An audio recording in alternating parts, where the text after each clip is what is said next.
Good evening to all you lovely night owls tuning in with us tonight, and welcome to our very first Dyslexic Youth Talk for 2022. Give it up, everyone. Big applause. Yeah. Happy New Year, everyone. Happy New Year. Yeah. All right. So welcome to our Dyslexic Youth Talk, everybody. With me, Surayya, as your host for tonight's program. Yes, tonight we have a very special guest with us. All right. He's an industrial designer, very talented, creative education, automotive designing, as well as fashion production. He has it all. It's just wow, so talented. And to our absolute surprise, he too has dyslexia. Give it up for the talented Mr. Firdaus Ibrahim, everybody. Woo! And you know her, you love her. She's your social media icon and dyslexia advocate all across Malaysia. Give it up to Miss Amani Amrullah, everybody. Hey. All right, so that will be all. Yes, calm down, everybody. Calm down. All right, so now I'm gonna leave the floor open to Nia. Nia, please take the lead, introduce our special guest tonight, and let us begin this new talk for 2022. All right. Firdaus, okay. We still continuing this awareness, even though October is already ended, but we need to continue. Our main goal is we want all over Malaysia dapat tahulah pasal neurodivergent. We can speak in English or Malay. If you speak in English, I speak in Malay. If you speak Malay, I speak in English. Likewise lah. Lah. Alright, no need to be to feel pressure. Semua tu, this platform will be like bebas, bebas, extra freedom lah. It's up to you, but we ada certain stuff are very sensitive, like depression, anxiety, semua. So this interview are not suitable for below 16. It should be 16 and above lah. Okay. All right. Are you ready, Firdaus? Okay. All right. Introduce yourself, Firdaus. Okay.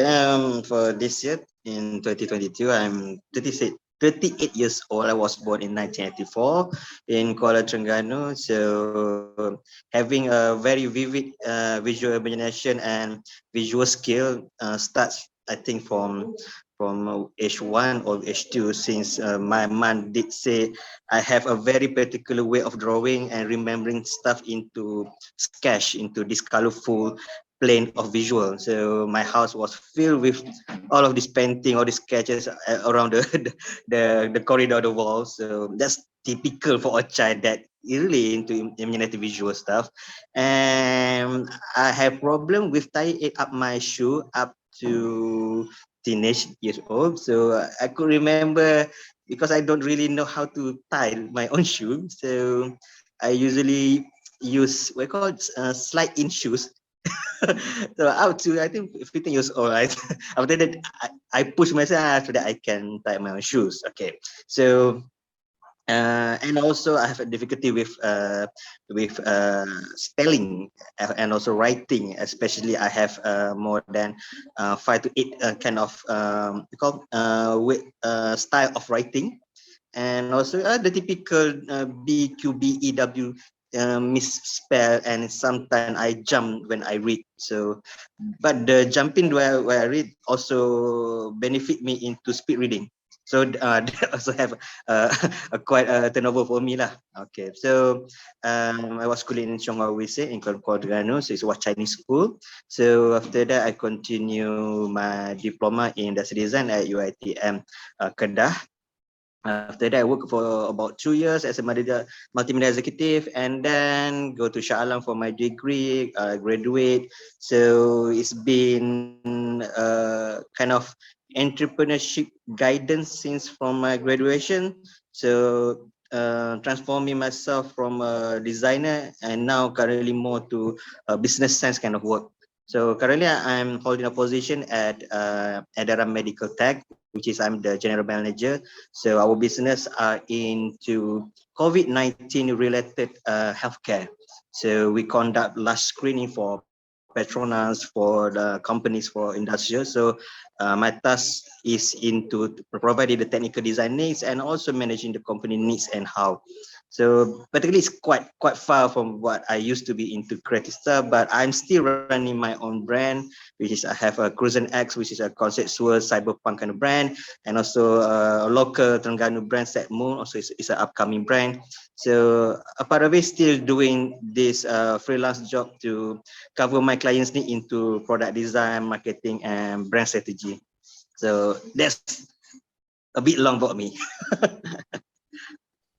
Panjang and very fast talking. Memang cepat sangat cakap. Okay, one of the thing I dapat ni, I think apa ni Firdaus ni something else, okay, something else. Sebab tu dia boleh cakap laju sangat tu, laju. Sebab it's really hard for him to stop. Bila nak stop, and he went to very detail. Okay, I think nak pendekkan cerita lah. Perindustrian apa ni, dia akan Firdaus ni dia macam dia tolong bisnes di mana kalau sesuatu produk macam mana nak jual as a mass production, and then of course kena ada strategi nak jual kat mana, is it a long term or short term, semua tu bukan perkara yang senang. Mula design and then planning lah macam mana nak jual barang tu bukan perkara yang senang. Okay, soalan nombor 2, macam mana Daus dapat tahu yang Daus ni dyslexia pada umur berapa?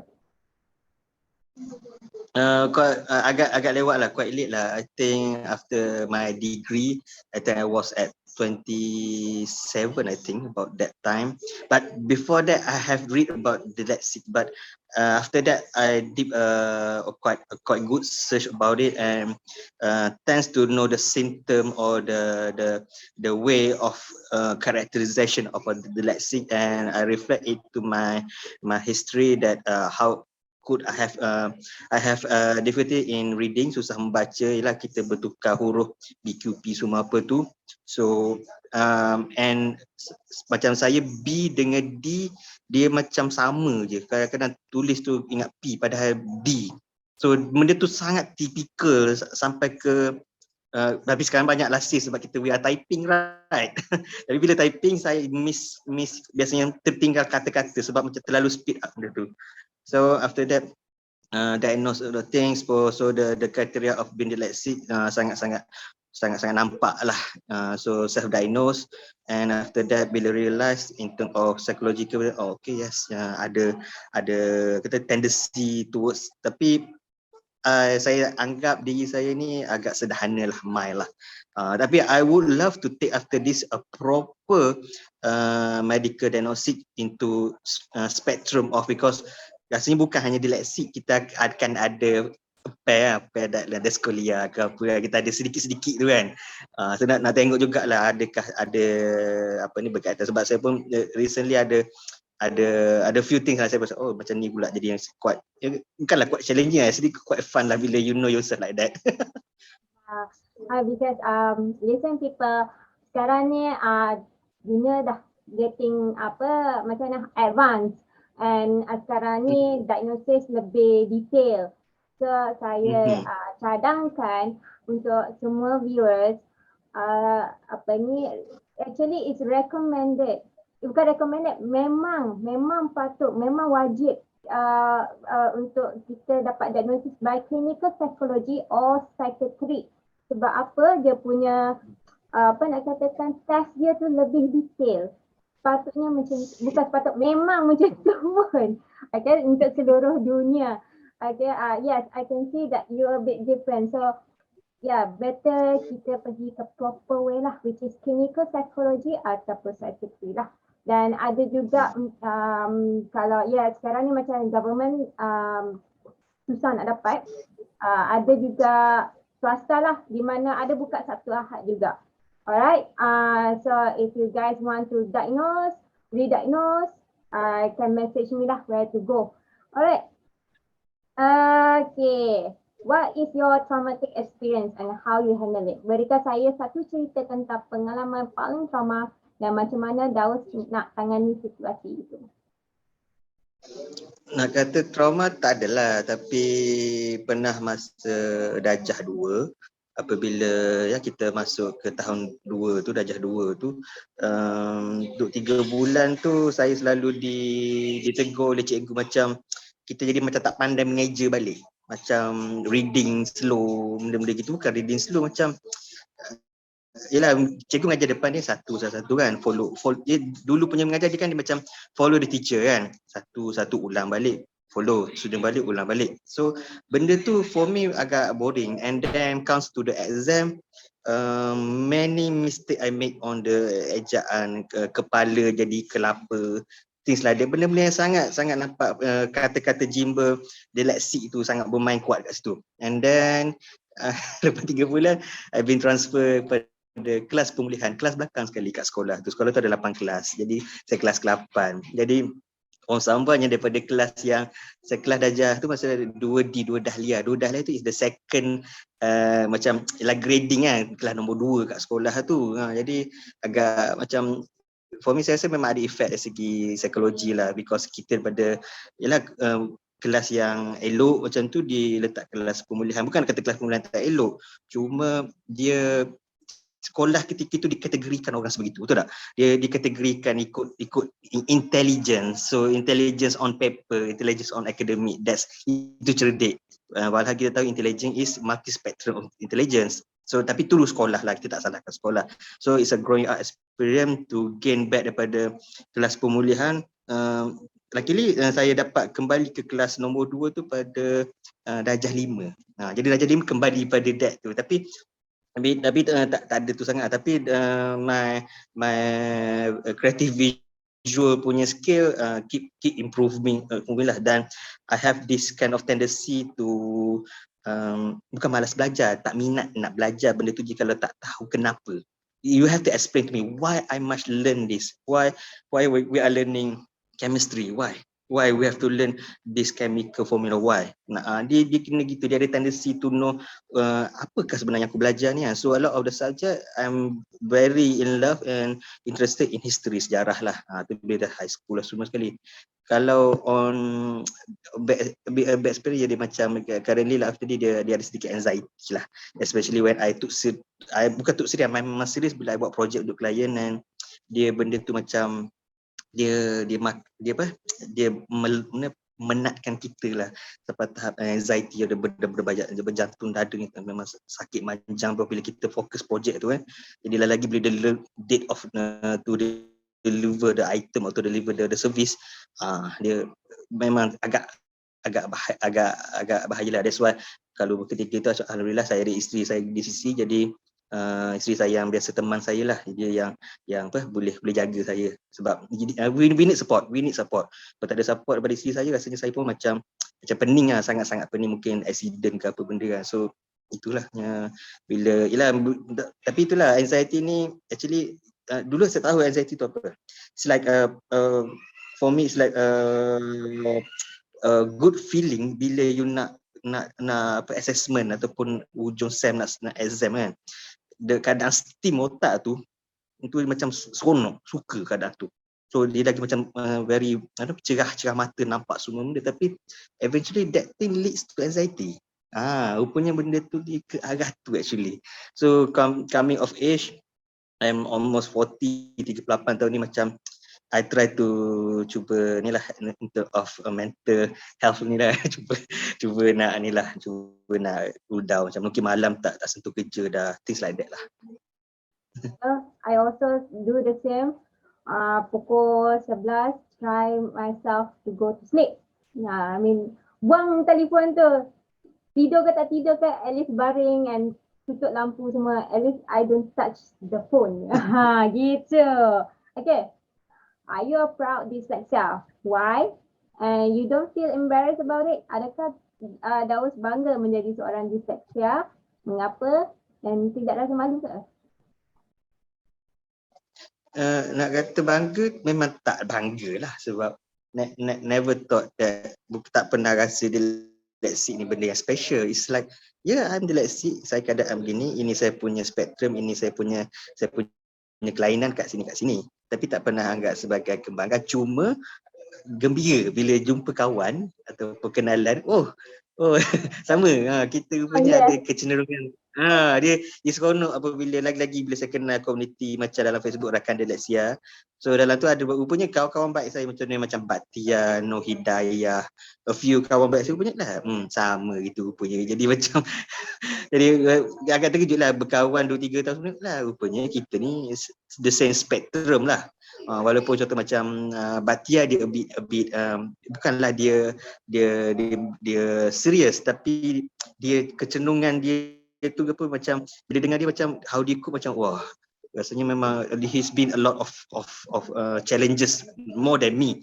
Dan bila kita dengar kawan, rupanya ada orang ni cope like this, ada orang cope like that, and ada orang macam Nur Hidayah, dia bukan visual on aesthetic, dia sangat-sangat kinesthetic on idea motor dia, masa dia tu very handy on tooling.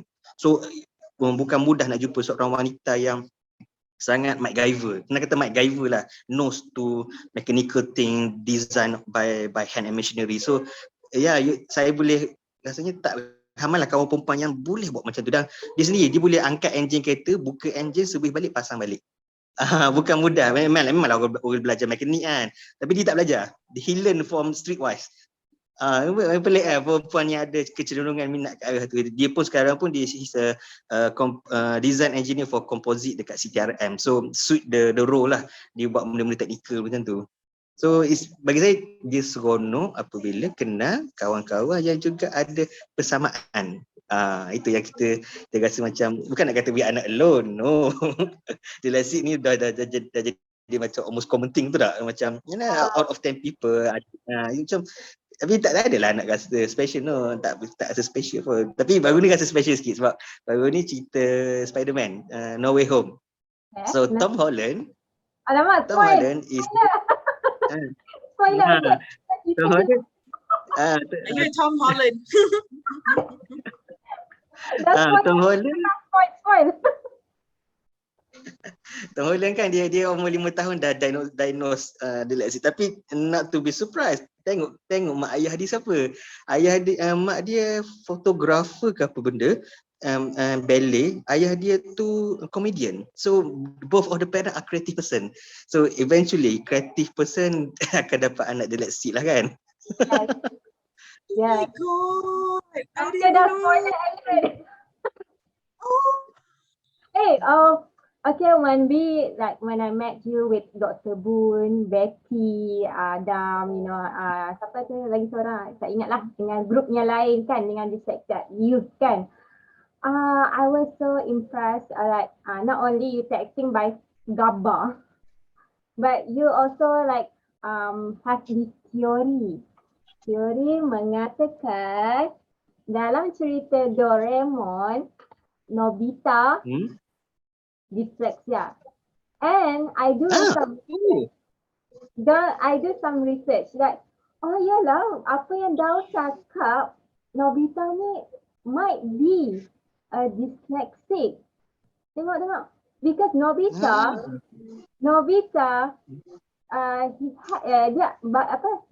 dia macam dah sedaya upaya belajar tapi dia fail. And then dia ada tidur, dia malas. It's not he malas. It just ilmu yang dia dapat tu dia tak dapat proses dengan ni. So I remember what you said that I think Nobita ni dyslexic. Yalah, selalu dipanggil bodoh, kena ketuk ni, kena denda. So macam bila exam dia dah cuba tapi fail. So I was like, maybe. Peminat Doraemon biasalah, tengok cerita balik Doraemon tu. Okay, Surayya, it's time for a little game, alright? A little game. Okay, I pin you. Alright. Okay. Okay, thank you so much for sharing with us, Mr. Firdaus. It was very enlightening. I had no idea that Tom Holland was dyslexic at all. Wow, that's amazing. Another idol that people with dyslexia, children especially, can look up to, especially, yeah.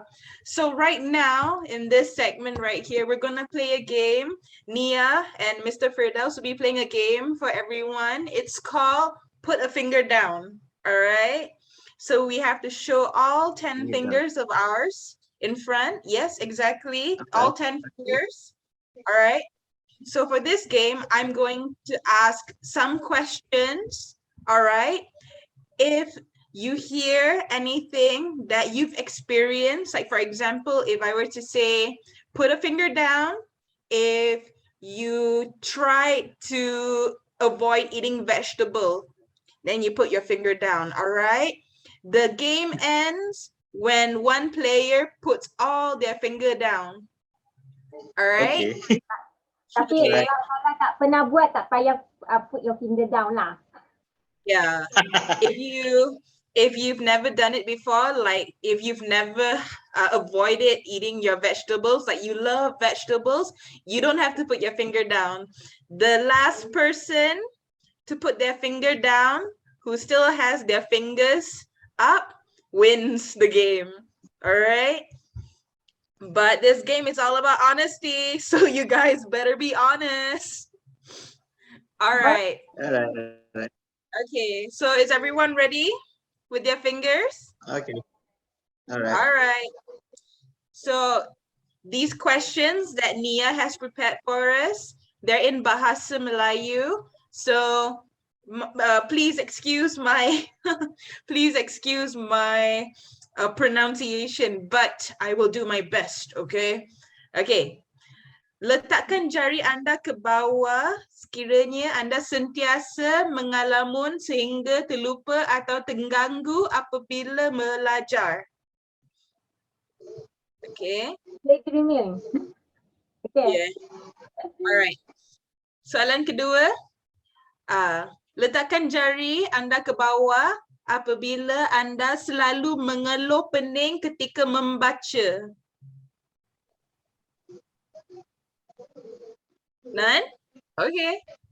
Letakkan jari anda ke bawah apabila anda selalu berulang dan membaca semula nota.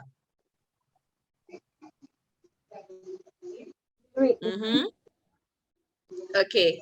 Letakkan jari anda ke bawah sekiranya anda suka menulis dan mencatat semula nota, cara pegang pensel yang kekok dan tulisan pelbagai.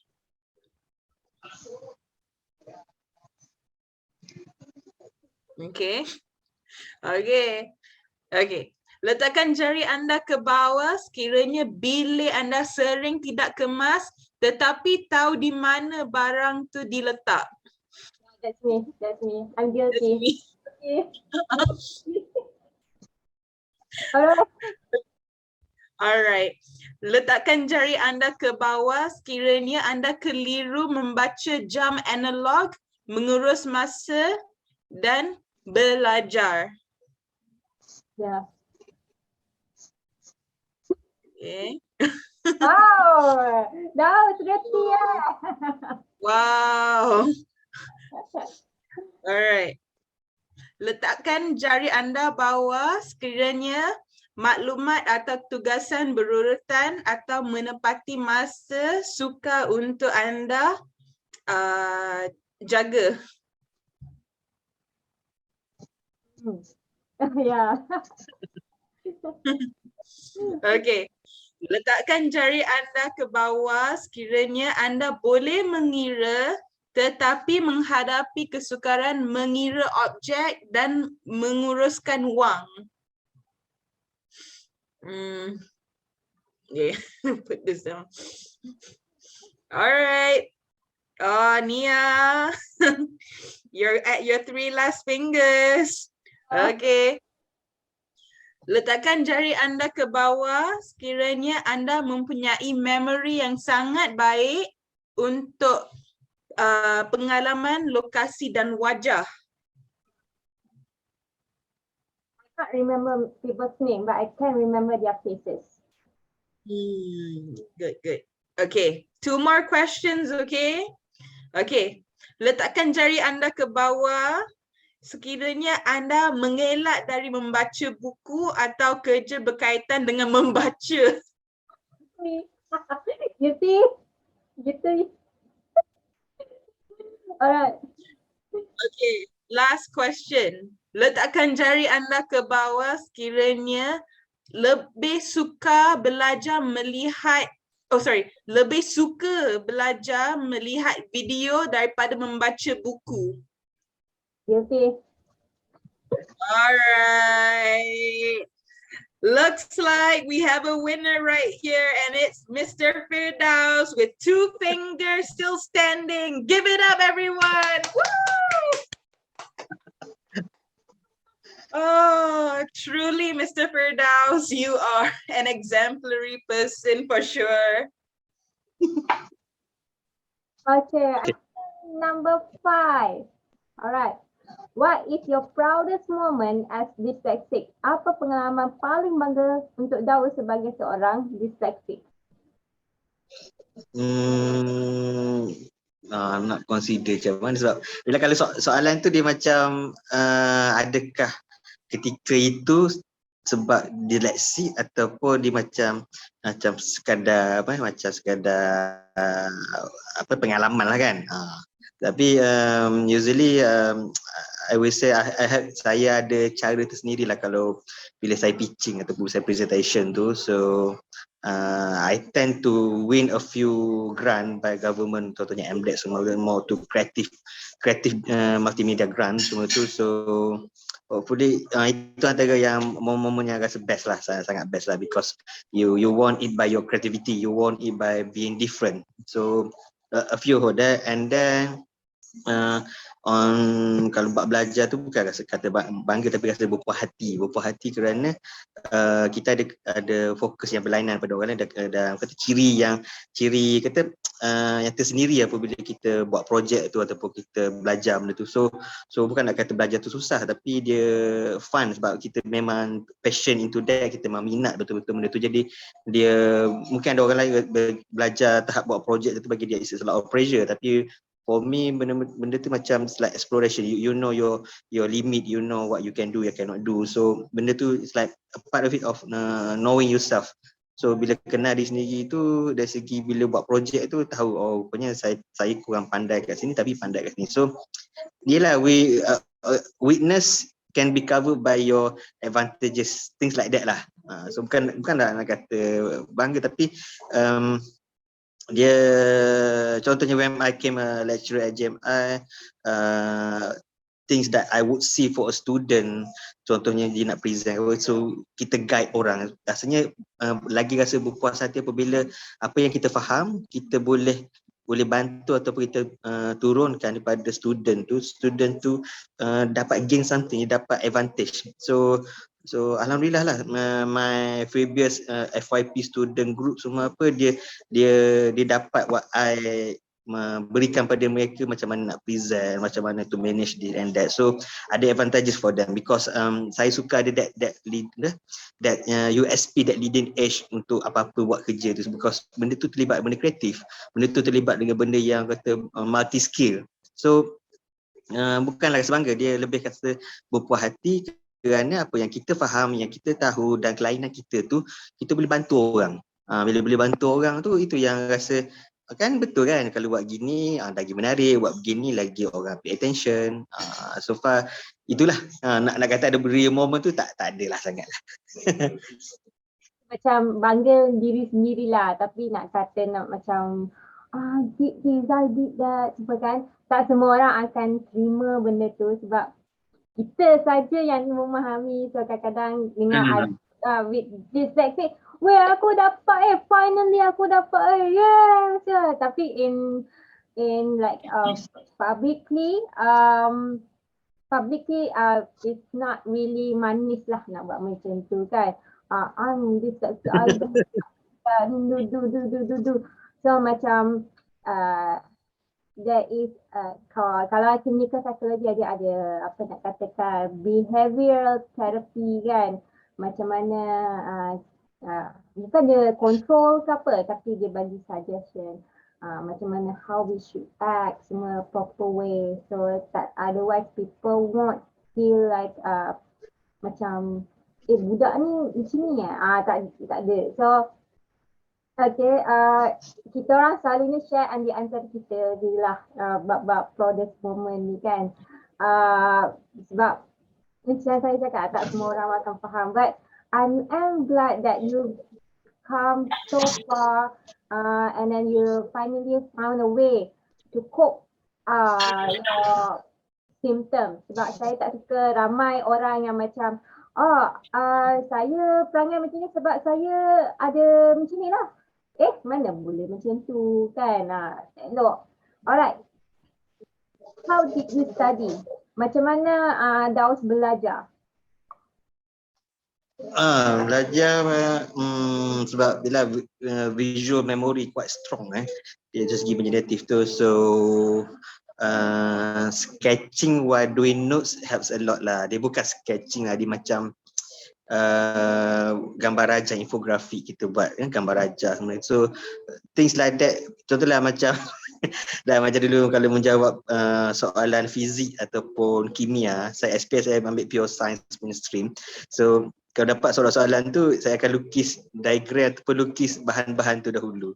Jadi walaupun tu makan sikit je, makan 5% things like that kan, tapi benda tu yang enjoy. Tapi bila nak ingat dia punya step eksperimen tu memang aku tak faham. Lepas tu bila comes to formula, dia ingat betul tulis, tapi actually tu visual memory, dia bukan faham pun tak ni H2O apa benda tak boleh faham pun, cuma diingat.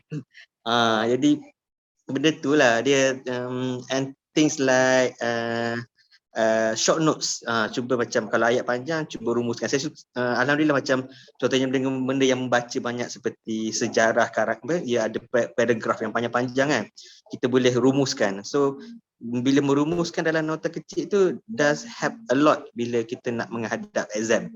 So macam it's like belajar 2 kali, baca memang baca dah penat dah untuk kita, tapi dia kita summarize kan, bagi ayat pendek kat situ, sebenarnya ayat pendek tu akan jadi trigger kepada the big sentence yang sepatutnya kita menjawab macam tu kan. So tapi benda tu pun bila umur 16-17 baru dapat benda tu. Before that memang struggle with reading memory lah. Bukan jenis otak menghafal lah. Dia more tu visual tu memang of course lah. Matematik yang totally sucks lah, memang out lah. Admit saya pun gagal. Modern math cukup-cukup lulus, C credit alhamdulillah. Tapi the funny thing is macam semua soalan admit tu saya akan lukis, saya akan buat gambar raja. Maksudnya tak reti kat MX kan dia ada 2 cara kira kan, kira pengamiran gitu-gitu, lepas tu dengan kira dia jalan panjang lah, kau lukis satu-satu benda tu. Lagi enjoy lukis benda tu daripada, tapi itulah salah juga sebab lukis tu pun macam hanyut, betul ke tak aku buat ni kan. Jadi itulah dia bab belajar tu. Tapi cuma lah bila belajar kat universiti tak adalah macam tu kan, dia more to project based, betul, a lot of research, you have to dig something, dig ni semua. Jadi macam seronok pula, macam boleh pergi ke library, you know this keyword, what kind of book semua apa, tak cari. So kita agak cepat. Lagi-lagi kalau online when you know the keyword, you know the berkaitan dengan network, dengan perkataan tu, jadi much more easier lah. Maksudnya kat universiti tu kalau belajar tu lagi quite benda saya cakap senang lah sebab kita nampak kaitan dengan yang lain tu lah. Because bagi Amani lah, bila masuk universiti kebanyakan researcher banyak macam boleh aid tau. Sebab Amani rasa lah, bagi Amani bila masuk universiti dia buka lebih detail. Kalau sekolah dia macam pressure, dia macam competition tau. Tapi kat universiti dia macam buka. Lepas tu Daus maknanya kalau ambil nota tu, Daus akan lukis lah daripada menulis. Kan macam mana? Nah, dia bukan nak kata melukis directly, tetapi kita cuba macam dia gambar rajah tu, kita cuba macam disflow apa-apa, so lagi senang gitu. Memang ada tulis, tapi kalau tulisan saya sekarang pun dah macam cakap ayam dah, dia macam apa, huruf depan tu actually trigger ingat tu sebenarnya. Macam memang tulis dia macam doktor lah, tulis huruf depan tu je, tarik cakap ayam, tapi kita recognize yang apa yang kita tulis, kita tahu apa kita tulis tu. Gitulah, jadi sekarang pun dah jadi macam notes tu, dia macam scribble je lah. Pernah tak buat nota kan? Bila dah buat nota, nak exam kan whatever lah. Lepas tu bila nak baca balik, apa aku tulis ni? Pernah tak terjadi macam tu? Pernah tulisan cakap ayam? Tak juga, cuma rasa tak perlu buka dah balik nota tu, sebab macam bab kita dah salin kali kedua, dan salin tu pula kita dah summarize, jadi dia lagi ingat. Dia benda tu just perbuatan amali nak ingat. Bukanlah nak buka balik nak tengok betul tak nota aku begini. Tak dah, dia jadi macam ingat, tapi kadang-kadang tak betul juga kan. Kadang kita ingat tu betul kan, tapi gitulah, dia tak ada lah sampai nak double check, nak tengok tu balik, tak ada lah. Okay. Meaning cara Daus tadi, Daus buat nota, lepas tu buat nota lagi sekali, 2 kali nota, betul? Dia nota tu jadi summarize. Jadi kita kompreskan lagi idea tu, lagi basic benda tu. Okay. Lepas tu Daus akan ulang balik tak apa yang Daus tulis? I mean, bercakap balik. Okay. Apa ni? Pereka, perindustrian, macam. Ada ke? Atau just baca saja? Tengah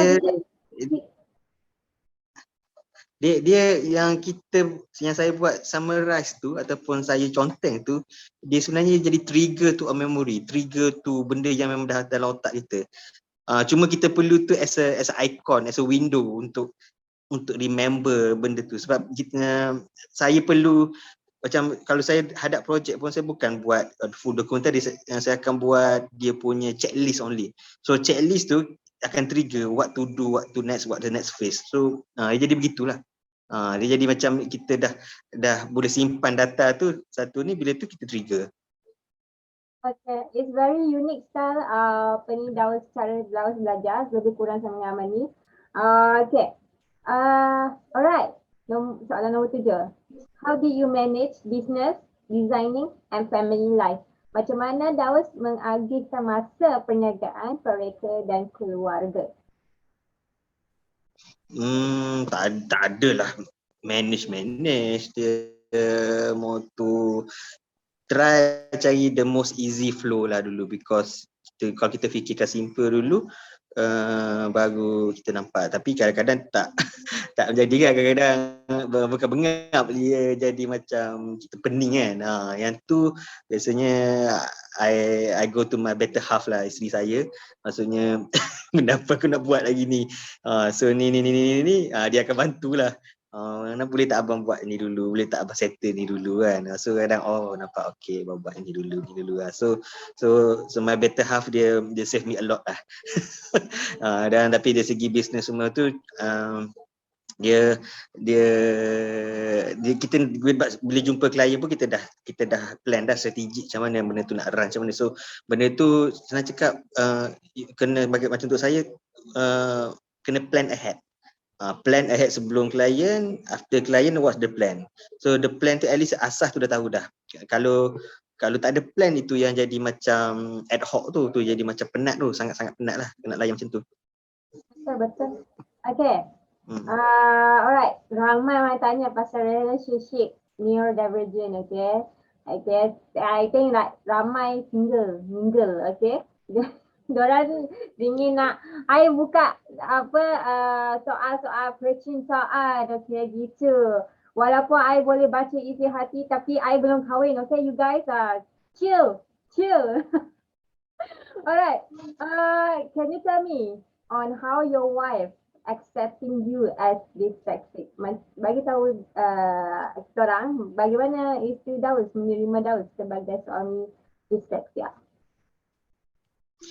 dia bukanlah severe kan, dyslexia ni bukanlah macam severe simptom yang perlu focus attention kan. Dia more to understanding, sebab macam adakah dyslexia itu mencerminkan sifat ataupun perangai?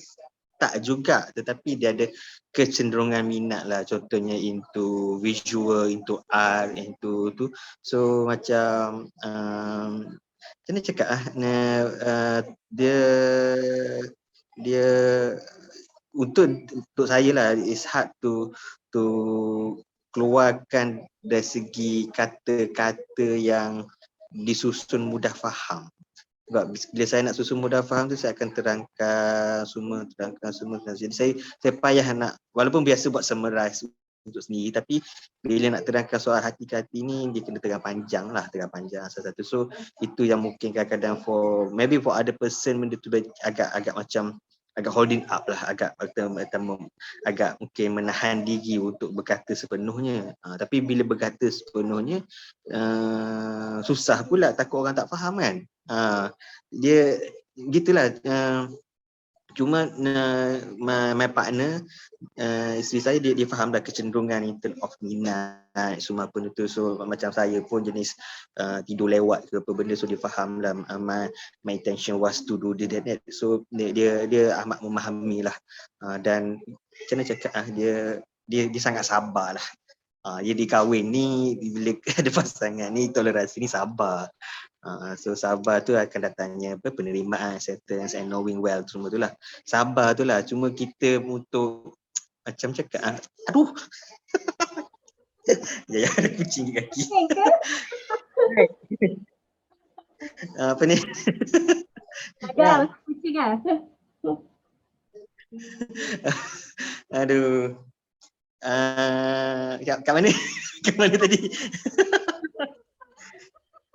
Hey, aduh. Jadi dia kadang-kadang hey, yang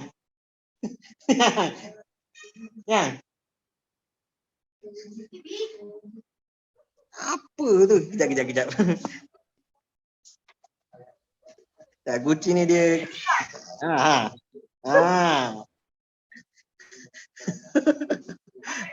tak lah, dia bawah kaki dia duk nak gigit kaki. Kucing saya ni dia agresif sikit. Dia bukan jenis yang manja-manja duduk atas riba, tak. Dia jenis macam kalau dia duduk dekat tu terus dia gigit. Dia bukan dia nak typical cat jugalah. Dia jenis yang agak cenderung gigit orang dulu lah sebelum apa-apa. Okay. Kan bukan nak kata bagi nasihat lah untuk orang yang single, tapi gitulah, dia agak kadang, saya faham ada setengah orang tu dia mungkin insecure ataupun dia rasa berat nak berkata-kata, sebab satu, dia concern kalau dia kata tu orang tak faham ataupun people. Dia macam mana cakap, kita sangat sensitif pada gini-gini, dan kita cuba, we try to talk in accessible way this. And when bila kita terangkan secara panjang, tapi dah terang sepanjang, mungkin kita ni terlepas in term of the focus. Kadang-kadang apa yang kita rasa macam it's not very interesting, tapi untuk orang benda tu sangat important. So saya rasanya untuk dyslexia dia akan macam terlepas pandang apa yang orang lain anggap penting ataupun orang lain anggap untuk fokus. Dekat situlah kena belajar pada pengalaman lah, because we are living in a world of people.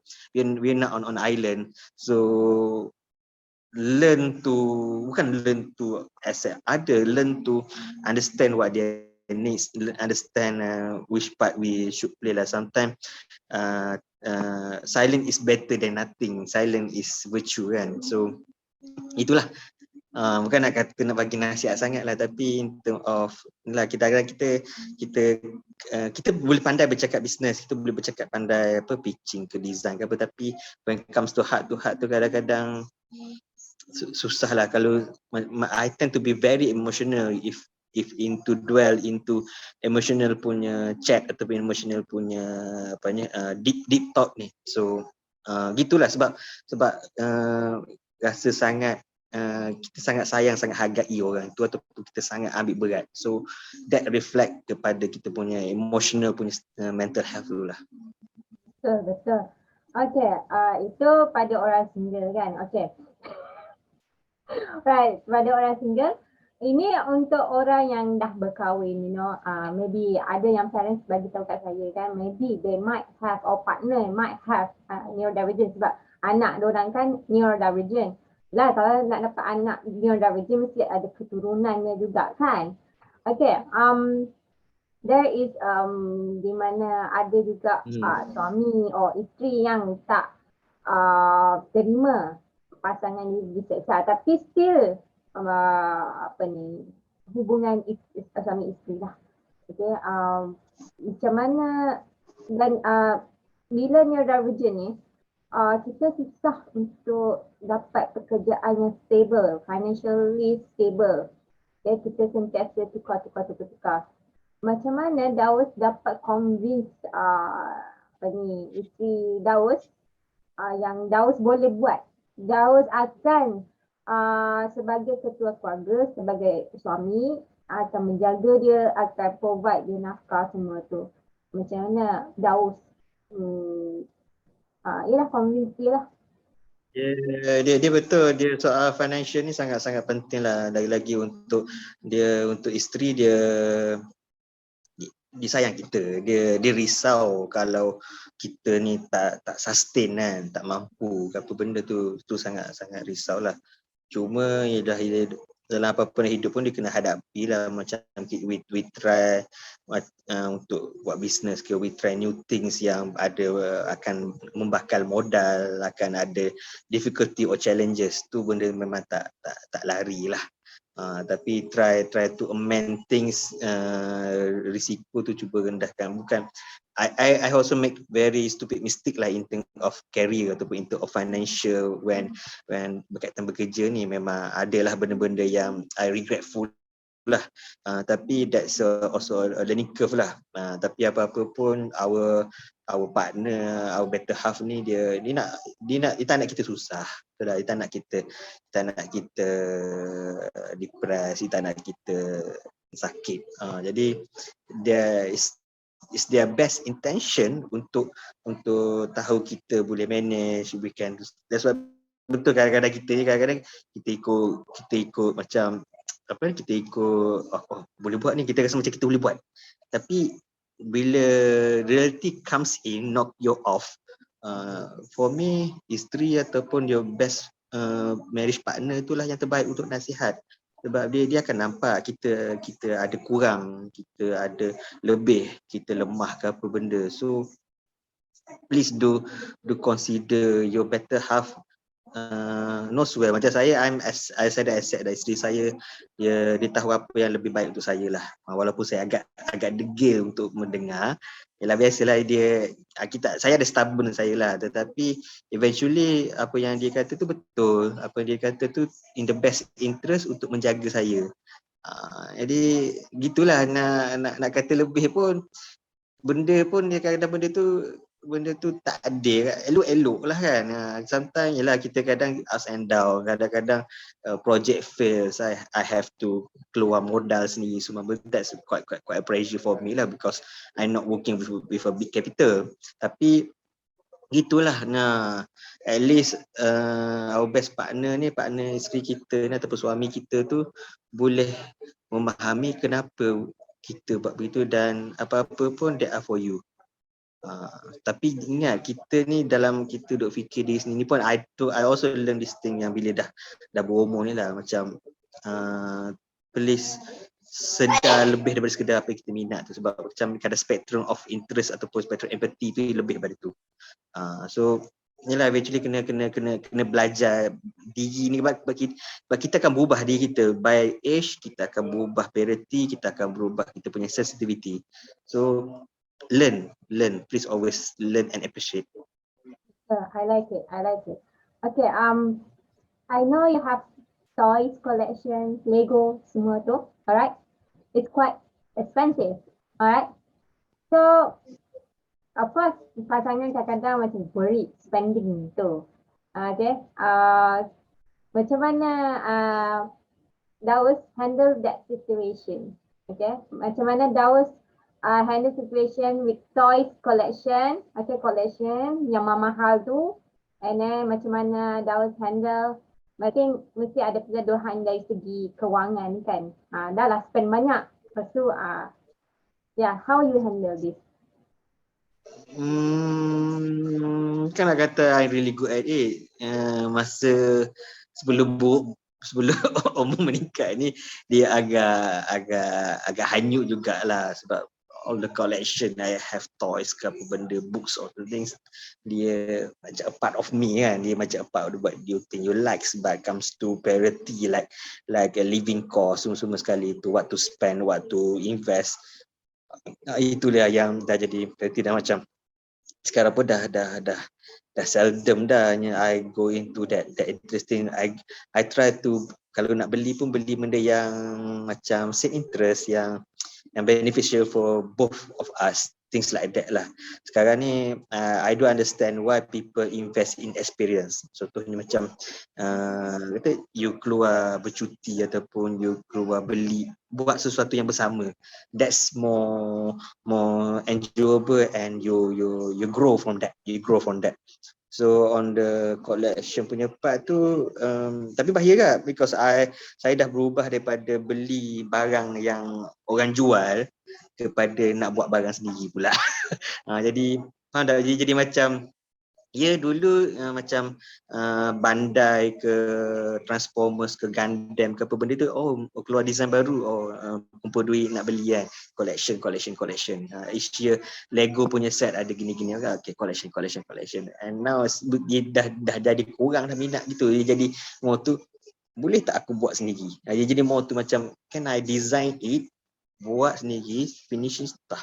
It's like your own trophy. It's like faham tak? It's like you have your own creation of trophy. Macam even so my Lego collection pun bukan jenis yang I buy this set seketul sama instruction display like that. No, I would change it. I would modify it. I would change it to another thing, daripada burung helang tukar jadi ada binatang lain. So I lagi bangga untuk display benda yang this is came from my imagination. This benda ni aku buat sendiri, benda ni aku spend time develop ni. So dia lagi puas hati macam tu lah. Tapi currently dengan ni tapi the bad thing is I spend on macam benda-benda material, macam beli dulu kayu ni, beli dulu bahan ni, lalas tak buat pun lagi sebab tak ada masa.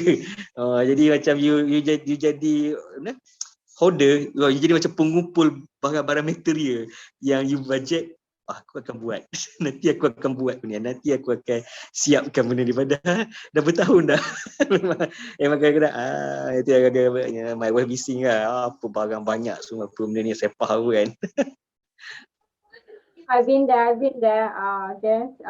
You know, macam kerja FMB busy, and then I want to create this cake. Nak buat cake, dah beli bahan-bahannya. Nak buat esok, tak boleh.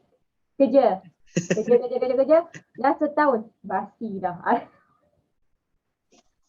Makanan tu, ingredient boleh basi lah. Okay, saya suka Daus.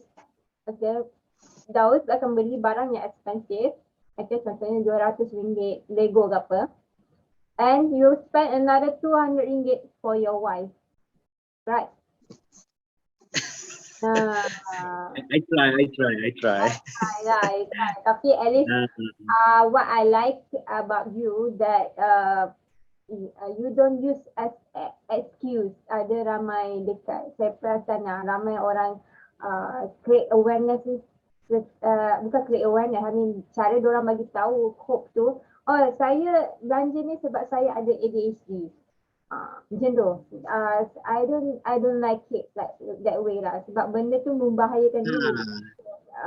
Nanti kan bank kosong, bankrupt, hutang, bahaya tu, sangat bahaya. Just because you have ADHD ke dyslexia ke whatever, it should not be like that lah. You gonna find a way to cope, to handle this situation. Okay.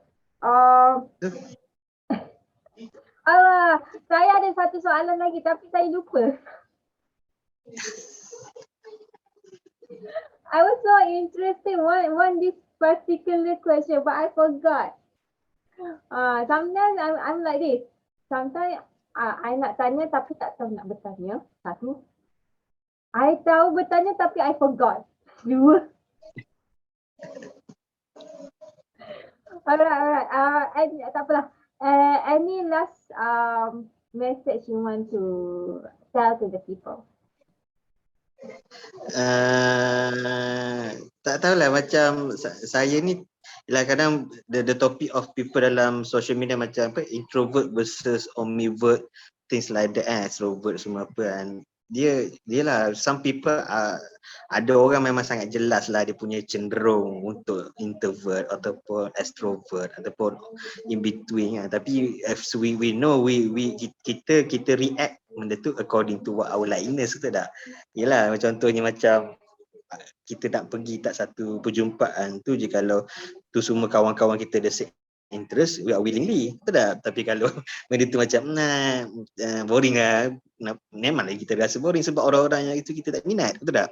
Bukan nak kata kita tak suka, tapi dia jangan, yelah kadang-kadang saya masa muda dulu pun, masa umur lagi ni pun kadang kita fikir kita macam tu lah. Padahal after that, why not try to experience it, why not kata cuba understand. Kadang-kadang takut mencuba benda-benda gitu, dia jadi penghalang di mana kenapa kita, macam contohnya macam saya sekarang macam agak pening lah bila kena buat task ataupun dokumen guna Excel.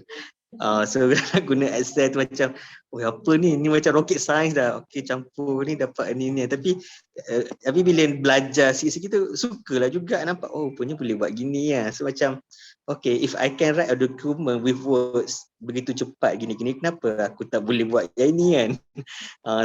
Dia kadang, tapi yelah, you have to explore lah. Being dyslexic, dia suppose, betul lah you ada cenderung, ada yang tak suka kan, tapi try lah. Kadang for survival needs, you have to belajar benda baru, you have to 10 ginilah by age, please be, bukan nak kata open minded into wider scope, tolonglah jadi seorang yang lebih menyinari, sedar sebab antara kekuatan dyslexic is empathy kan. So empathy is a very strong characteristic of dyslexic. So bawa the empathy itu subtle way, because macam saya suka katakan sekarang bahawa hidup ini bukanlah hitam, putih dan kelabu. Hidup ini adalah semua range of colours and range of monochrome. So certain things yang boleh sabar, yang boleh bertahan. Tapi when you decide up, please do take action. To things like that lah. Saya pun macam kadang-kadang rasa kritik diri sendiri apabila sukar untuk fokus benda tu betul-betul. Tapi after that kita faham rupanya bukan soal fokus, dia soal peluang ketika itu. So tapi cubalah, saya pun rasa saya dah tone down dah dari segi too many interest, faham tak? Ni minat. After this sekarang saya cuba, okay, boleh tak 3 je, letak 3 je priority, anything 3 je dulu kan. So cuba-cuba tu hopefully lah boleh dapat things lah. Hopefully my future planning, I intend to finish my study into PhD insyaAllah. So by this year saya akan start balik buat master, walaupun dah 5 kali, bukan gagal lah, dia tersangkut sebab tajuk lah, tukar universiti lah. So bukan tak boleh buat, tapi yelah benda comes lah. So hopefully this year saya start balik. So hopefully boleh sampai PhD lah, because having a PhD, kelulusan PhD itu satu benda yang bagi saya satu kepuasan lah, especially for my parent juga. Dia dalam banyak adik-beradik, dia nampak saya seorang lah mungkin yang boleh dapat PhD kot. So agak-agak dapat tunaikan lah untuk keluarga.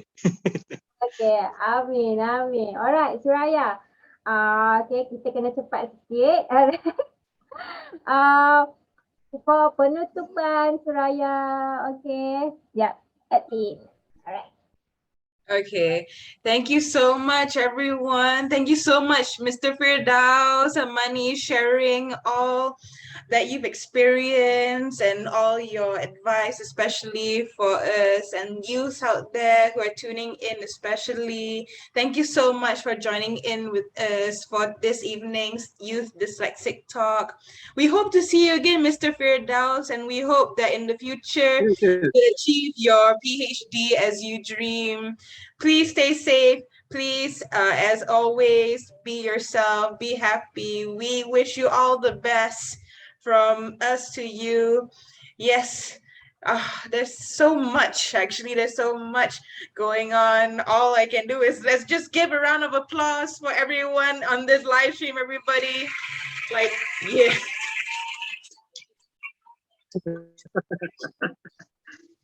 All right, so that concludes this evening's Dyslexic Talk. We hope to see everyone again soon for the next program. Mr. Firdaus, again, lots of thank you for you joining in with us this evening. All right, Amani, thank you so much for inviting us to Zoom.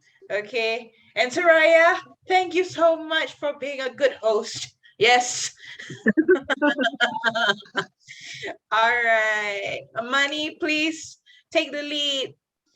All right, don't forget to follow Firdaus on Facebook and Instagram. I will link on the YouTube, Surayya, and me, of course, if you want to get to know what going on. And we do have WhatsApp, our own WhatsApp.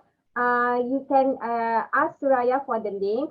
There we will be sharing about neurodivergent business, youth, and what they've been doing. Kalau Daus dapat PhD, we will like mengumumkan di dalam group itu. So we support each other. And, yes, we support each other, and we going to keep up lah. Which is a lot of work to do lah. Okay. All right. Bye bye everyone. Bye. Bye. Bye to Daus.